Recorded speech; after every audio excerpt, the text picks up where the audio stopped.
Miss হবে না আপনার পছন্দের টিভি শো। দেখুন জি5 অ্যাপে একদম ফ্রি। বিয়েটা তো আমরা কেউই করতে চাই না।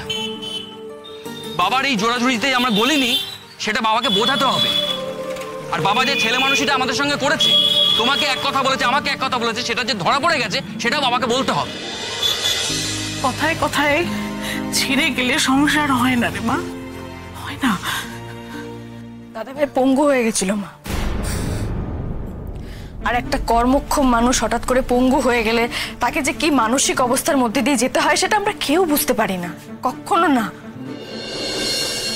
তবে হ্যাঁ, এটা ঠিক কথা, একটা সময়ের পর দাদা ভাইয়ের নিজেকে বোঝানো উচিত ছিল।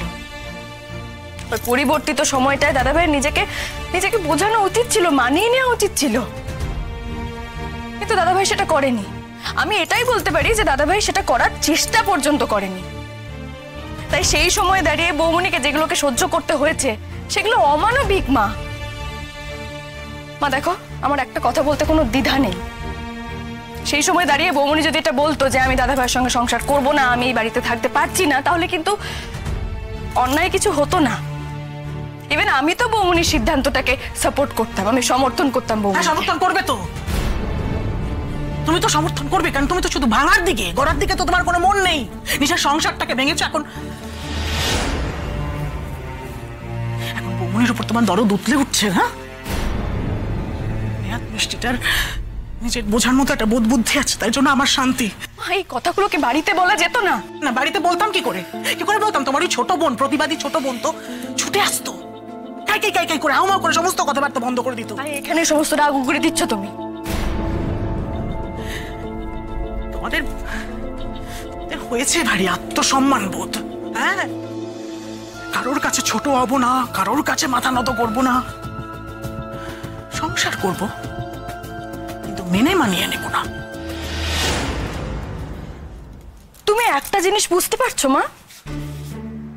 এই যে এইগুলো ঠিক এই জন্যই কিন্তু অনির্বাণ এই সবকিছু করেছে, যাতে তোমরা ঠিক এইভাবেই আমাকে জোর দিতে পারো, যাতে আমি আবার ওই বাড়িতে ফিরে যাই, যাতে অনির্বাণ যাতে ও নিজের ইগোকে স্যাটিসফাই করতে পারে।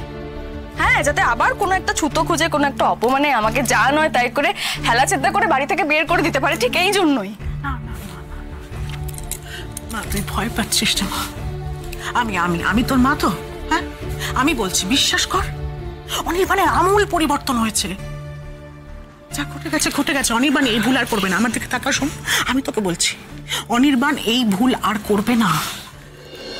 রাই, জীবনটাকে নিয়ে এরকম ভাবে খেলিস না রাই। দেখ, তুই আর অনির্বাণ বারবার দূরে থাকতে চেয়েও পারিসনি থাকতে। কোনো না কোনো ভাবে তোদের দেখা হয়ে গেছে। চলো।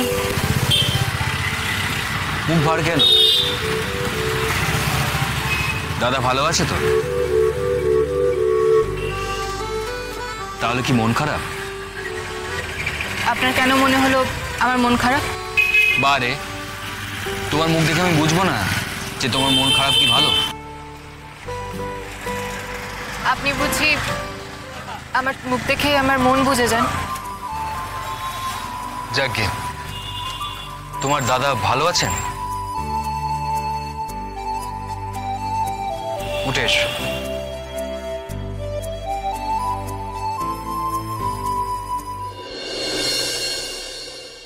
শুধু কথা বলার জন্য কেন কথা বলছেন স্যার?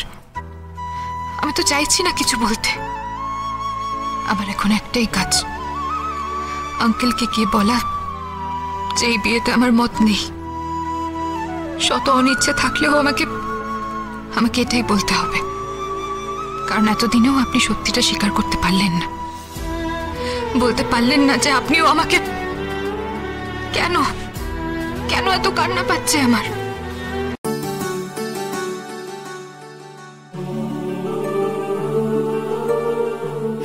কি হলো?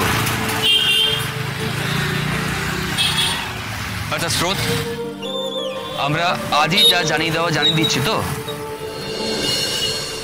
তুই রেডি আশা করি?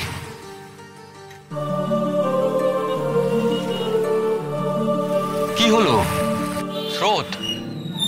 আচ্ছা, এরকম মুখ গোমরা করে থাকার মানেটা কি? আমি তো তোমাকে কিছু জিজ্ঞেস করছি। স্রোত, তোমার কি হয়েছে আমাকে বলবে?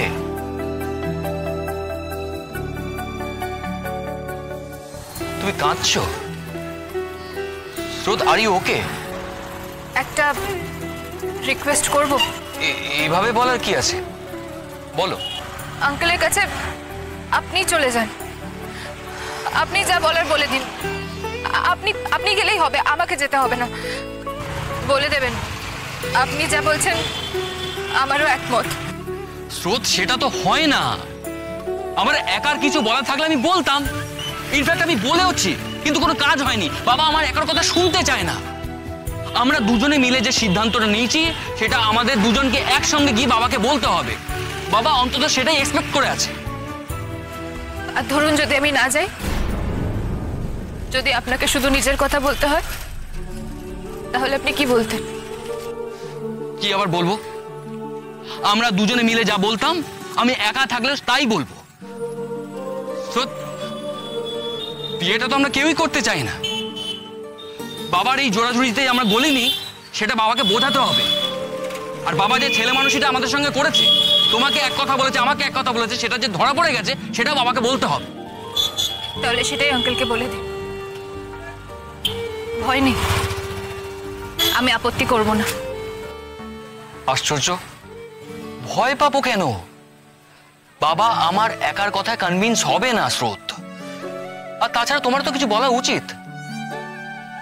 তুমি কি আলাদা করে বাবাকে অন্য কথা বলতে চাও? অন্য কথা মানে? আপনি কি ভাবছেন আমি আঙ্কেলকে গিয়ে বলবো আমার কোনো আপত্তি নেই, আমি আপনাকে বিয়ে করতে রাজি? না মানে তোমার চোখের জল, কান্না, না যেতে চাও, এসব দেখে তো তাই মনে হচ্ছে। তুমি মোটেও রাজি নাও বাবাকে গিয়ে এটা বলতে যে আমরা বিয়ে করতে চাই না, তাই না? তাই তো মনে হচ্ছে। চোখের জল দুর্বলতার লক্ষণ স্রোত। তোমাকে কাঁদতে দেখলে বাবা ভাববে যে আমি তোমাকে তোমার মতের বিরুদ্ধে না বলাচ্ছি। দেখো, সেরকম কিছু মনে থাকলে আমাকে এক্ষুনি বলে দাও। আমার আপনাকে কিছু বলার নেই, আর আপনিও নিজের মনের কথাকে বেশি ভরসা করবেন না। অনেক উল্টোপাল্টা কথাই সে আপনাকে বলেছে। যেমন? চলুন, আঙ্কেলের সাথে কথা বলে আমাকে আবার বাড়িও ফিরতে হবে। আপনার তো সে চাপ নেই। চোখে জল ছিল কেন সেটা তো বললে না। সব কথা কি আপনাকে বলতে হবে? আপনার তো শুধু নিজের কাজটা হলেই হলো। চলুন। আজ খুবই মেয়ে একটা, কি যে চায় বোঝাই যায় না। প্যাচ প্যাচ করে কাঁদছে কেন সেও তো ধরতে পারছি না। আমাকে ভালো টালো বেসে ফেললো নাকি? সর্বনাশ, আমার মনের কোনো কথা কিছুতেই বুঝতে দেওয়া যাবে না একে। সার্থক, সাবধান। জি5 ডাউনলোড করুন আর সব এপিসোড দেখুন একদম ফ্রি।